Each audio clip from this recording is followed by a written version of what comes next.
இன்னைக்கு நம்ம பார்க்க போறது சபரிமலைக்கு செல்லக்கூடிய ஐயப்ப பக்தர்கள் என்னெல்லாம் கடைபிடிக்கணும், எப்படி இருக்கணும், என்ன செய்யக்கூடாது அப்படிங்கிற தகவல்கள் அனைத்தையும் இந்த பதிவில் விரிவாக பார்க்கலாம் வாங்க.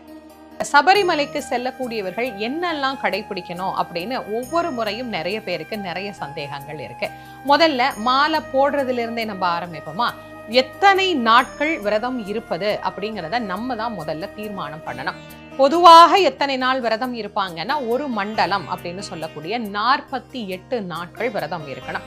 இந்த 48 நாட்களும் என்னால விரதம் இருக்க முடியாது, என்னுடைய வேலை காரணமாக அவ்வளவு நாள் என்னால விரதம் இருந்து மலைக்கு செல்ல முடியாது அப்படிங்கிறவங்க அதுல அரை மண்டலமாக எடுத்துக்கொள்ளலாம். ஒன்று 30 நாள் முடிஞ்சா எடுக்கலாம், அப்படி இல்லைன்னா அரை மண்டலமாக ஒரு 24 நாட்கள் அப்படின்னு எடுத்துக்கலாம். குறைந்தபட்சம் 24 நாட்களாவது விரதம் இருந்து நாம போயிட்டு வரணும். ஆனா சிலருக்கு என்ன யோசனைனா, போறதுக்கு 2 நாளைக்கு முன்னாடி போயிட்டு வரும்போதே கழட்டிட்டு வந்துடலாமா அப்படின்னு நிறைய பேருக்கு இன்னைக்கு அது ஏதோ ஒரு உல்லாச பயணம் மாதிரி பழகி போயிடுச்சு. அப்படி கிடையாது. ஐயப்பனுடைய வழிபாடு அப்படிங்கிறது ரொம்ப நேர்த்தியாக விரத முறைகளை அனுஷ்டித்து இருக்கக்கூடிய ஒரு அற்புதமான விரதம். அது எதுக்காக அப்படிங்கிறத முதல்ல தெரிஞ்சுக்கணும். விரதம் அப்படிங்கிறதுனா என்ன? எதை நம்மால் காப்பாற்ற முடிகிறதோ அதற்கு பெயர் விரதம். அப்போ தன்னடக்கம், நமக்குள்ள புலனடக்கங்கள், குண அடக்கங்கள் இவையெல்லாம் வருவதற்காகத்தான் ஐயப்ப விரதம். அது ஒரு 2 நாள் 3 நாள் 1 வாரம் அப்படின்னு இருந்தோம்னா அந்த புலனடக்கம் அப்படிங்கிறது எப்படி நமக்கு வரும்? அதனாலதான் இத்தனை நாட்கள் அப்படிங்கறத இந்த விரதத்துக்கு நம்முடைய பெரியவங்க கொடுத்தாங்க. இதுல உங்களுக்கு எது வாய்ப்பு சரியாக அமைகிறதோ அதை தேர்வு பண்ணிக்கோங்க. அத்தனை நாட்கள் உண்மையா முக்கியமா நம்முடைய குணநலன்களை எப்படி வச்சிக்கணும் அப்படின்னு நமக்கு சொல்லி கொடுத்தாங்களோ அதே போல குருசாமியினுடைய வழிகாட்டுதலின்படி நாம் அந்த விரத நாட்களை முதல்ல அமைச்சுக்கணும். இதை முதல்ல நீங்க தீர்மானம் பண்ணிக்கோங்க. அடுத்தது மாலை போடுறது. மாலை போடுறது, சபரிமலைக்கு யாத்திரை பண்றது, இது எல்லாமே ஒரு குருசாமியினுடைய வழிகாட்டுதல்ல தான் நாம செய்யணும். அப்ப அந்த குருசாமியே மாலை போட்டு விடுவாங்க. இல்ல அவங்க வெளியூர்ல இருக்கிறாங்கங்க, நாங்க இப்போதைக்கு மாலை போட்டுக்கலாம்னா கோவில்கள்ல மாலை போடுவாங்க, அங்க போய் நம்ம மாலை போட்டுக்கலாம். மாலை போடும்போது துளசி மாலையும் ருத்ராட்ச மாலையும் இணைந்து நாம மாலை போடணும். ஏன்னா சிவபெருமானுக்கும் பெருமாளுக்கும் உரிய குழந்தை இல்லையா ஐயப்பன், அதனால 2ஐயும் இணைத்து 2 மாலையும் நாம அணிந்து கொள்ளணும். மாலை அணிந்தது முதலாக நம்முடைய உருவத்திலேயே நிறைய மாற்றங்கள். கண்டிப்பா நெத்தியில சந்தனம், குங்குமம், விபூதி இது இல்லாம நாம இருக்கவே கூடாது. அதே மாதிரி காலை மாலை 2 வேளையும் கண்டிப்பாக குளிக்கணும்.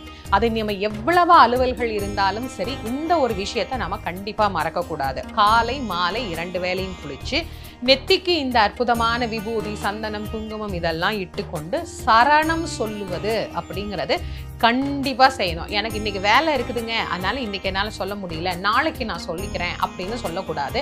நாம பயணம் பண்ணிட்டு இருந்தோம்னா கூட, இப்போ ஒரு உதாரணத்துக்கு நான் சொல்றேனே, நாம ஒரு ரயில்ல பயணம் பண்ணிட்டு இருக்கிறோம் அப்படின்னா கூட சாயந்தரம் 6 மணி ஆயிடுச்சா முகம் கழுவி நெத்திக்கு திருநீரிட்டு நாம உட்கார்ந்து இருக்கிற இடத்திலேயே அந்த சரணம் மனப்பாடமா தெரிஞ்சவங்க அப்படியே சொல்லலாம்.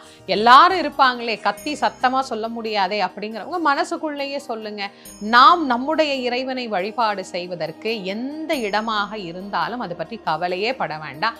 அங்கே இருந்து கண்டிப்பாக நாம என்ன பண்ணணும், இந்த 108 சரணங்களும் சொல்லணும். பழக்கம் இல்லாதவங்க புத்தகம் வாங்கி வச்சுக்கோங்க. புதிதாக மாலை போடக்கூடியவர்கள் அந்த புத்தகத்தை பார்த்து படிங்க.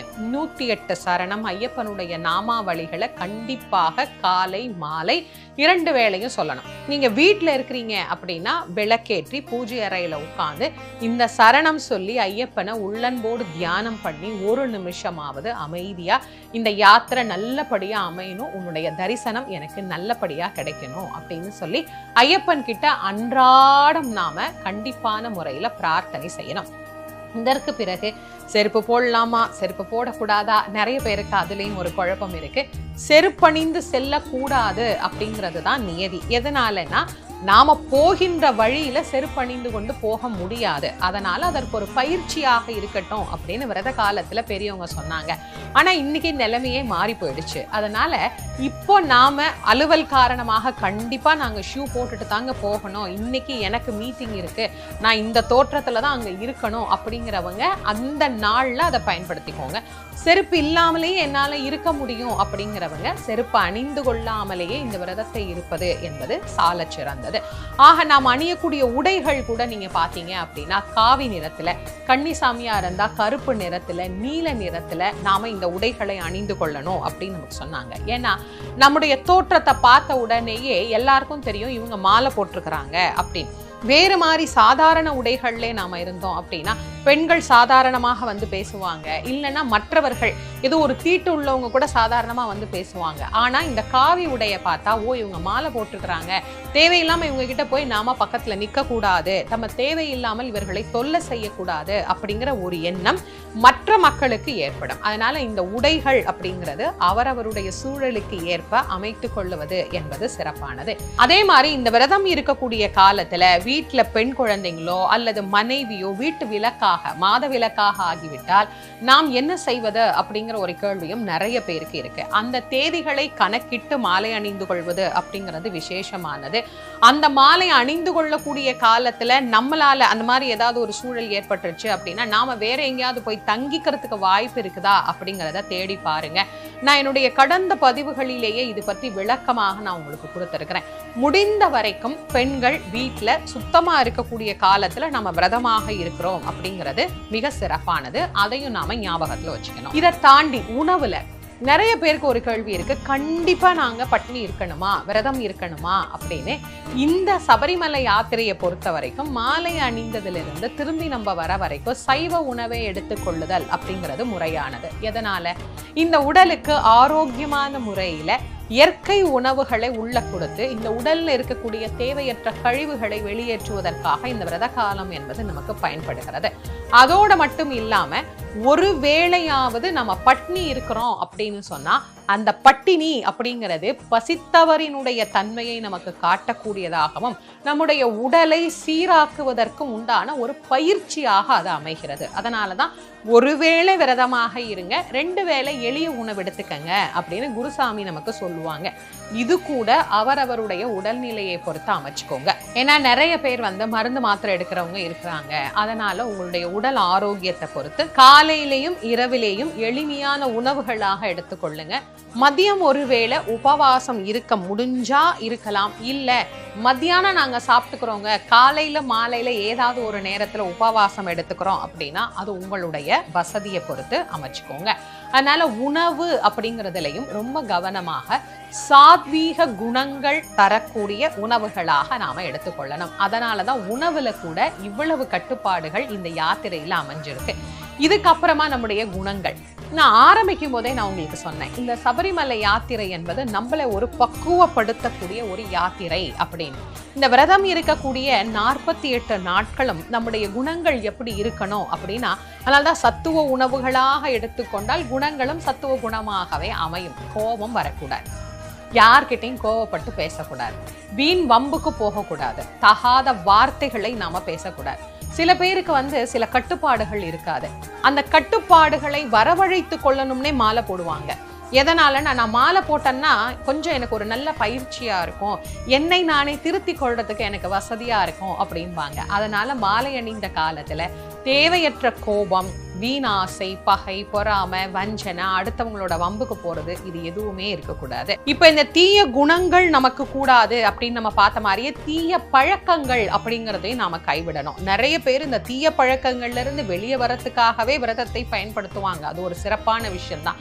ஏன்னா புகைப்பிடிக்க கூடாது, மது அருந்த கூடாது, இந்த மாதிரி நல்ல ஒழுக்கமான விஷயங்களை நாம கடைபிடிக்கணும். மாலை போட்டுட்டாலே ஒரு பெண் கிட்ட பேசுறதுனால நிமிர்ந்து பார்த்து முகத்தை பார்த்து யாரும் பேசவே மாட்டாங்க. மனைவியாக இருந்தால் கூட சரி, சகோதரியாக இருந்தால் கூட சரி, தாயாக இருந்தால் கூட சரி, ஒரு 4 அடி தள்ளி நின்று அவங்களுடைய முகத்தை பார்க்காம பேசுவது அப்படிங்கிறது தான் இந்த ஐயப்பன் மாலை அணிந்த காலத்தில் இருக்கக்கூடிய விரதத்தின் மிகப்பெரிய சிறப்பாகும். இந்த மாதிரி நல்ல விஷயங்களை எல்லாம் நம்ம எடுத்துக்கணும் அப்படின்னு தான் இந்த விரதத்தினுடைய நோக்கமாகவே நம்முடைய முன்னோர்கள் நமக்கு சொல்லி கொடுத்தாங்க. மனைவியா இருந்தா கூட அவங்க கிட்ட கனிவான முறையில தான் பேசணும் அப்படிங்கிறது ஒரு முறை இருக்கு. மஞ்சள் மாதா, மாளிகப்புறம், அம்மா அப்படிங்கிற அன்பான வார்த்தைகளை பயன்படுத்தணும். குழந்தைங்க கிட்டையும் சரி, அல்லது நம்முடைய பணியாளர்களாக இருந்தால் கூட சரி, நமக்கு கீழே வேலை செய்யறாங்களா அவங்கள கூட சாமி அப்படின்னு கூப்பிடுற ஒரு கனிவான வார்த்தை, ஐயப்பா அப்படின்னு கூப்பிடக்கூடிய ஒரு இதமான சொல், இது எல்லாமே விரத காலத்துல நம்ம கத்துக்கிறோம்.